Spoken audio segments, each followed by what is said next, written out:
자, 오늘 예레미야 29장 10절부터 14절까지의 말씀을 읽었어요. 그리고 하나님의 생각이 뭐냐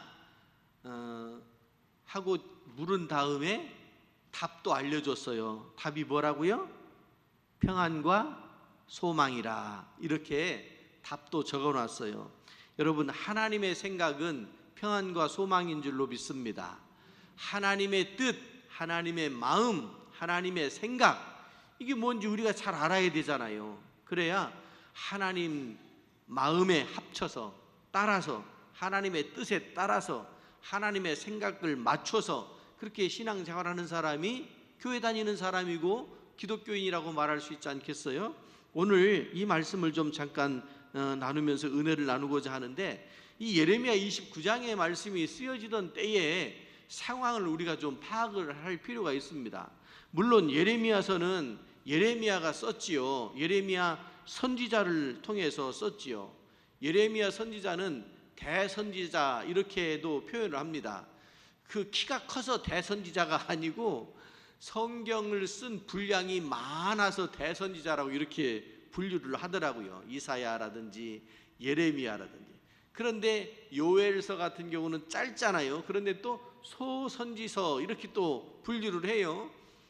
많은 말씀을, 하나님의 말씀을 듣고 그 말씀을 전하고, 그래서 대선지자라고 이렇게 분류를 하는 예레미야를 통해서, 이게 지금 예루살렘에서 이 편지 형식으로 써요. 하나님의 마음을 글로 써서 어디로 보내느냐면 바벨론으로 보내요. 당시에 바벨론은 강대국이었습니다. 아수르에 이어서 이 바벨론이 강대국이어가지고 주변 국가들을 다 흡수하고 전쟁을 통해서 흡수해요. 그리고 그 정복한 다음에 정복 정책을 펴잖아요. 정복 정책이 여러 가지가 있습니다. 여러 가지가 있는데 아주 그 백성들을 전부 무시하는 정책도 있고, 그들을 일정 부분 권한을 주어서 그들 나름대로의 자치를 할 수 있는 방법도 있고, 또 그냥 두면 거기서 반란이 일어나기도 하고, 그러니까 그럴 만한 사람들, 조금 배웠다 하는 사람들, 이런 사람들, 지도자급에 해당되는 사람들을 또 모아가지고 포로로 끌어가요. 자기네 나라로 포로로 끌어가기도 하고 다른 나라로 이주시키기도 하고 그래요. 우리나라 역사에도 보면 일제강점기가 있었잖아요. 일제강점기가 있었는데 요즘에 막 들리는 얘기가, 그때 우리나라 사람들의 국적이 어디냐고 막 그것 때문에 옥신각신하고 막 이러던데, 저는 괜히 말꼬리 물고 싸우자고 그러는 것 같아. 국적이 어디 있어요? 우리나라가 없었잖아요. 없었으니까 그걸 찾으려고 독립운동을 하고 싸우고 그랬던 거 아니에요. 우리나라 국적이 있으면 뭘 싸우고 그래요.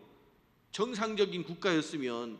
그게 안 됐으니까 독립운동도 하고 막 이랬었던 우리 역사가 있었잖아요. 그러면 그뿐만 아니라 저 연해주에 살던 우리 민족이 소련에 의해서, 스탈린에 의해서 저 중앙아시아로 강제 이주당했잖아요.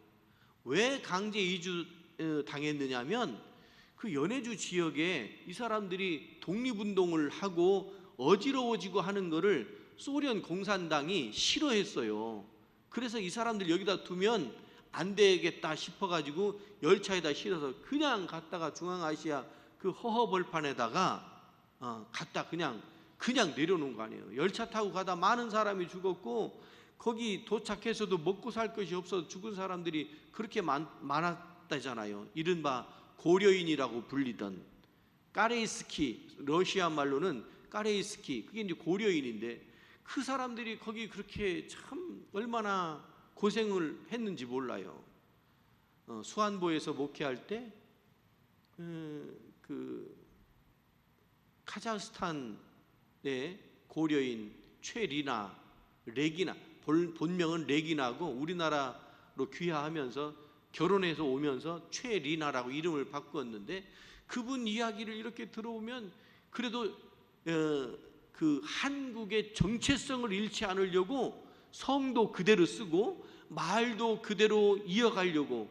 여러분, 이거 참 쉬운 일이 아닌데 그렇게. 그 다음에 이 사람들을 교육을 안 시켜요. 그리고 교육을 시켜도 이렇게 정치계로 나가거나 학교에서 선생님을 하거나 공무원을 하거나 하는 이런 곳에는 진출을 못하도록 막아놓는다고요. 그러니까 그 중에 똑똑한 사람들 있어도 얼마나 고생을 하는지 몰라요. 그래서 그 이야기를 들으면서 고려인들이 어떤 삶을 살았는지 이야기를 들으면서 참 슬픈, 가슴 아픈 그런 역사를 가지고 있다, 이런 생각을 했는데, 오늘 예레미야서가 바로 그런 상황인 거예요.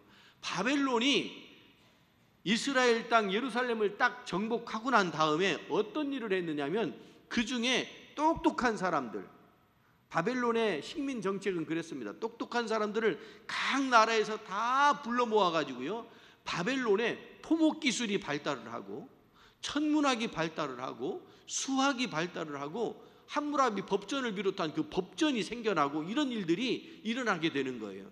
그냥 그렇게 된 게 아니고 각 나라의 똑똑한 사람들을 전부 데려오는 거예요. 이게 이제 볼모가 되기도 하고, 똑똑한 사람들을 멀리 추방하는 방법도 있지만 옆에다 놓고 관리하는 것도 하나의 방법이거든요.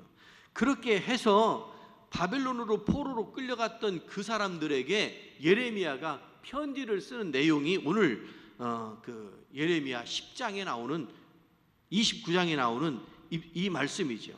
근데 여기 내용을 보면 그렇습니다.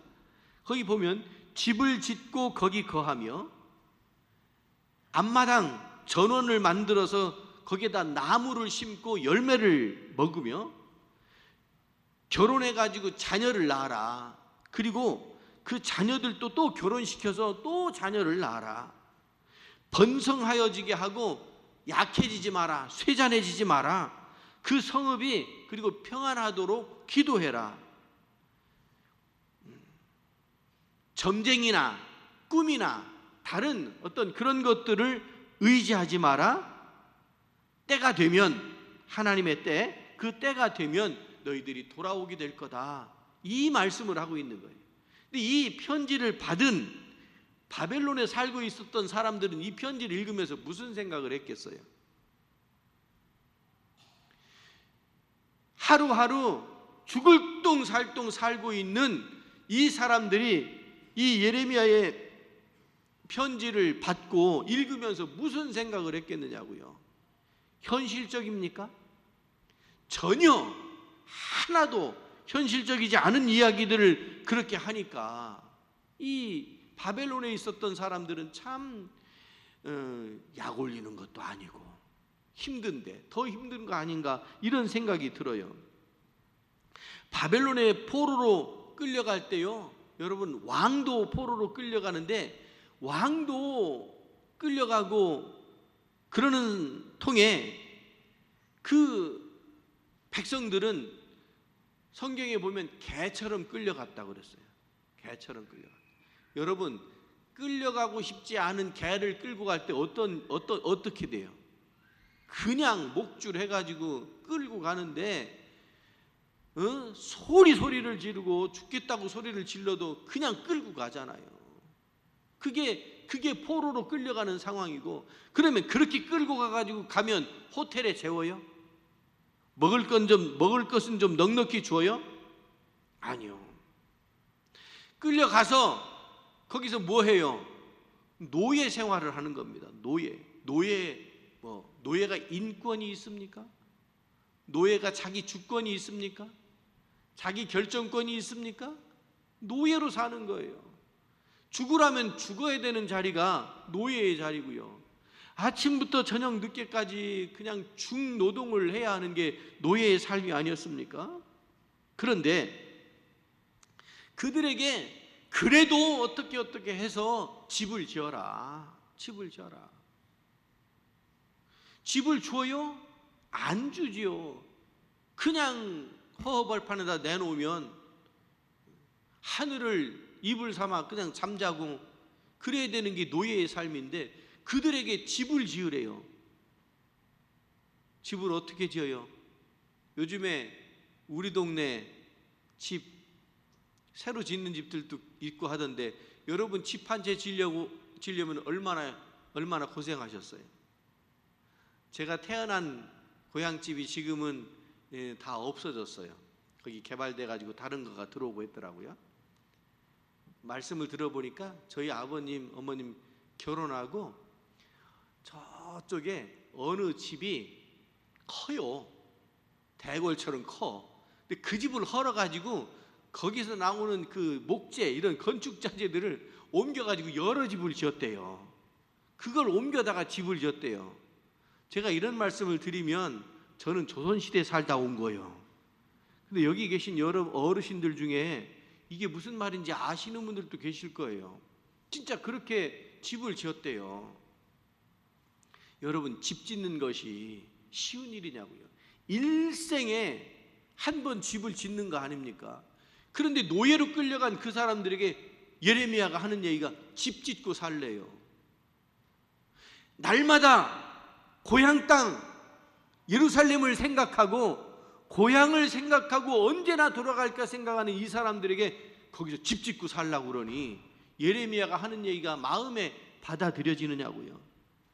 하루하루 고달픈 그 사람들에게 땅떼기 요만큼 만들어 가지고 거기다가 나무를 심으래요. 유실수, 감나무 심고 사과나무 심고 나무를 심으래요. 여러분, 1년생이 아니고 나무를 심으라는 얘기가 뭐예요? 너희들 아직 아니야. 나무가 자라서 2년, 3년, 10년, 20년 나무 열매 그거 먹고 살아야 돼. 절망이죠, 절망. 나무를 심으라는 말이 희망이 아니고 절망이라고요. 나무 심어서 열매를 따먹으면 좋지요. 그런데 그 세월은요, 그 노예로서 사는 그 세월은 어떻게 하느냐고요. 그것뿐만 아니라 결혼도 하래요. 결혼도 하래요. 여러분, 실제로 중동에 가서 이라크나 이란에 가면 기독교인이 있는 거 아세요? 그들의 조상이 이 포로 때 붙잡혀 갔던 사람들이 포로 귀환할 때 돌아오지 못한 사람들이 아직도 거기서 기독교 신앙을 가지고 있는 그 사람들인 거예요. 그게 남아 있어요. 프로테이지로 따져봐야 0.1%, 0.5% 마을 단위로 가족 단위로 그렇게 사는 사람들이 남아 있는 것이 바로 그 포로에 남아져 있었던 그 사람들이거든요. 결혼하래요. 그러면 같은 유대인들끼리 결혼해요? 그럴 수도 있겠지요. 그런데 꼭 그럴 수 있어요? 살다 보면 이방 민족들하고도 결혼할 수밖에 없어요. 여러분 생각해봐요. 여러분 자녀들 자기들끼리 눈 맞으면 부모님 생각해요? 부모님이 안 될 것 같다고 얘기해도 나는 나라고 건드리지 말라고. 이게 젊은 사람들이잖아요. 결혼한다고 하는 것이 그런 거예요. 여기 결혼을 시켜요. 근데 자기들만 결혼하는 게 아니고 자식들까지도 결혼하래요. 이게 무슨 얘기예요? 나무를 심으라는 말하고 비슷한 말이에요. 1세대가 30년 잡잖아요. 요때 바벨론 포로 때는 조금 짧습니다. 25년 정도 잡습니다. 한 세대가 뭐예요? 태어나서 결혼해가지고 아이를 낳을 때까지가 한 세대예요. 근데 결혼하고 아이가 자라나면 그 아이를 또 결혼시키라고 그러면 우리는 언제 고향 예루살렘으로 돌아가라는 얘기냐고요. 포로 1세대, 포로 2세대, 포로 3세대 언제까지냐면요, 여러분, 하나님의 때가 임할 때까지라는 거예요. 오늘 10절의 말씀을 보면 70년 이렇게 정하잖아요. 그런데 이게 마음에 와닿질 않아요. 너무너무. 날짜가 정해져 있으면 차라리 기다리기라도 하지요. 남자들이 군대 가면 이제 말년쯤 되면, 제대할 때쯤 되면 뭐 해요? 떨어지는 낙엽도 조심하면서 날마다 날짜를 세요. 그 날짜를 세면서 약 올리기를 들어온 이등병한테 나 며칠 남았지? 하고 물어봐요. 그러면 그 쫄병은 자기는 생각할 것도 없이 고참이 며칠 남았는지 매일매일 그거 세고 있어야 돼요. 나 며칠 남았지? 하고 물어보면 그 대답을 해줘야 돼요. 그런 장난스러운 그런 일들도 있는데, 여러분 희망이 안 보여요. 언제까지라고 이야기를 안 해요. 포로 생활, 노예 생활 힘들다고 포기하지 마라. 포기하지 마라.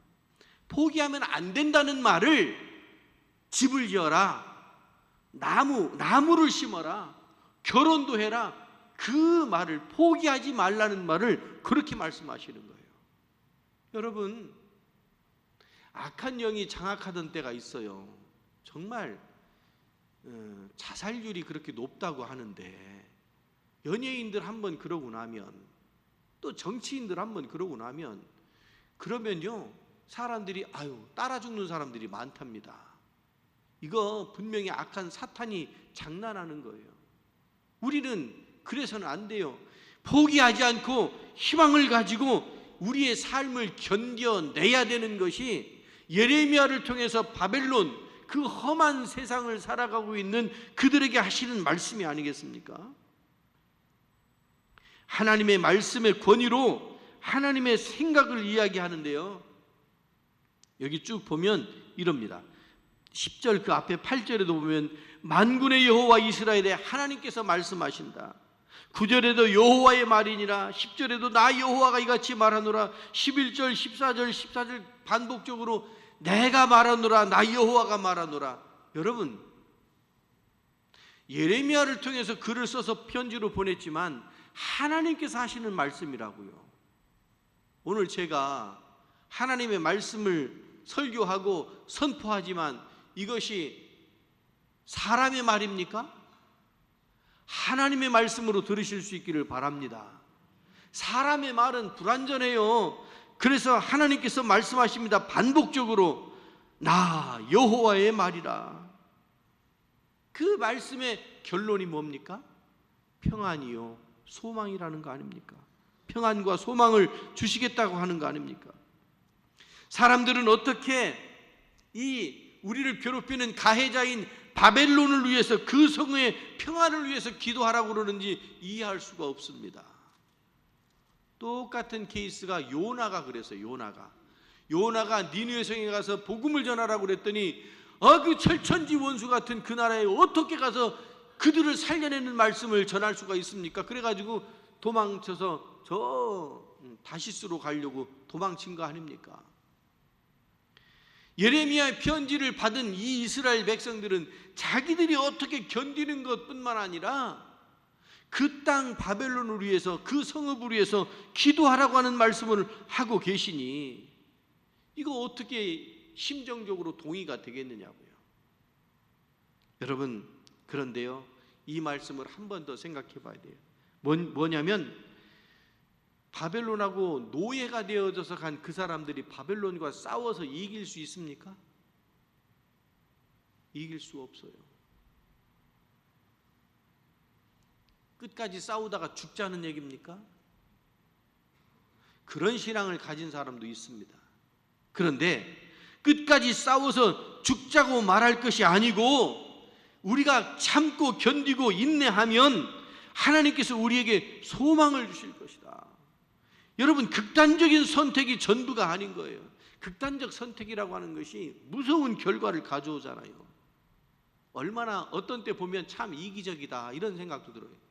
자기만 죽어서 가면, 그러면 남겨진 사람들은 어쩌라고. 고스란히 그거 다 끌어안고, 그 아픈 가슴을 끌어안고, 경제적인 것이든 어떤 낙인 찍혀져 있던 어떤 그런 것이든 이걸 끌어안고 살려고 자기만 편하게 그렇게 간다고? 아니에요. 그래서 하나님이 그거 안 된다 이 말씀을 하시는 거예요.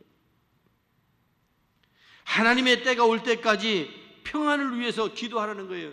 자기들이 살고 있는 바벨론 그 나라가 평안해야 나도 편안하다라고 하는 거예요. 국가관 생각 안 할 수가 없지요. 여러분, 이 나라, 이 민족이, 우리가 살고 있는 이 동네가 편안해야 됩니다. 나만 아니면 된다고요? 아니에요. 우리 동네에서 무슨 일이 생겨봐요. 얼마나 괴롭습니까? 여러분, 하나님의 때가 올 때까지 그 어려운 그 상황에서 그들에게 하나님이 하시는 말씀이 뭐냐면, 때가 되면 하나님이 돌이키신다, 이 말씀을 하시는 거잖아요. 안 된다, 혼자 그렇게 있다가 그거 안 된다. 하나님께서 하나님의 생각은 우리가 평안을 누리며 사는 거다. 근데 왜 자꾸 외면하고 곁길로 가냐? 왜 포기하냐?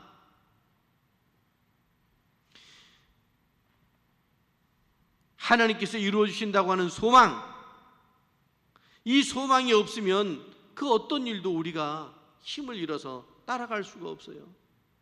우리에게 평안을 주시고 우리에게 소망을 주시는 것이 하나님의 생각인 줄로 믿습니다. 그리고 기도하라는 거잖아요. 여러분, 마태복음에 보면 구하라, 찾으라, 두드리라 이러시잖아요. 구하라는 말이 뭐예요? 구하라, 가진 게 없다는 말이에요. 가진 게 없으니까 구하라는 거예요. 찾으라는 말은요, 잃어버렸다는 거 아닙니까? 두드리라는 것은요, 문이 꼭 닫혀가지고 안 열리는 거예요. 문을 두드리라. 구하라, 찾으라, 두드리라, 그렇게 해야 닫혔던 문이 열리고 잃어버렸던 것을 찾아내고, 그리고 필요한 것, 지금 가지고 있지 않은 것, 그것을 하나님께서 채워주시겠다고 말씀하시는 거예요. 힘들고 어려운 시대를 살아가는 사람들은 세상을 바라봐야 거기에서 뭐가 나와요? 여러분, 하나님을 바라보고 하나님께서 주시는 그 평안을 누리시고 소망을 얻으실 수 있는 여러분들이 되시기를 바랍니다. 하나님의 생각은 평안입니다. 하나님의 생각은 소망입니다. 이 평안과 소망이 이루어지도록 우리는 기도하며 그 길을 따라가는 것, 그것이 우리가 해야 할 일인 줄로 믿습니다. 바라기는 힘들고 어려운 일이 있을 때 포기하지 않고 더욱더 주님을 바라보시고 평안을 누리시고 소망의 주님을 바라보실 수 있는 여러분들 되시기를 바랍니다. 기도합니다. 자비하신 하나님 아버지, 싸움과 전쟁과 갈등과 미움과 다툼과 시기가 만연한 이 시대에 저희들이 어떤 것으로도 평안을 누릴 수가 없는데, 밤잠을 이루지 못할 때, 입맛이 없어서 무엇도 먹을 수 없을 때 하나님께서 함께 하시면 저희들이 평안의 복을 누리게 될 줄로 믿습니다. 자비하신 하나님, 자꾸만 힘들고 어려운 일이 생길 때, 소망이 끊겨지는 것 같을 때 하나님께서 주시는 미래의 소망을 열어가는, 하나님의 때에 허락해 주시는 그 소망을 누리며 살아가는 저희들 되게 하여 주시옵소서. 하나님의 생각을, 하나님의 마음을, 하나님의 뜻을 찾아 분별해 나가는 저희들 모두가 되게 하옵소서. 예수 그리스도 이름으로 기도드리옵나이다. 아멘.